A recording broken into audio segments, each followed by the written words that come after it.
Hello, welcome to Do It Yourself channel. Today I will show you where to find the option and how to turn on Bluetooth in our Samsung Galaxy A55. So where to look for Bluetooth? The easiest way to turn it on is to swipe from the top, and here we have our Bluetooth shortcut. And as you can see, we have a few devices listed here. Of course, if we don't have our shortcut here, for whatever reason it was moved or removed from there, we need to go to settings, then in connections. As you can see, we have Bluetooth here.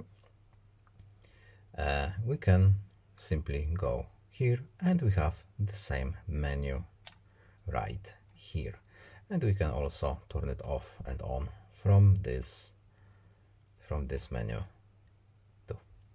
And that's it. I hope this video was helpful to you.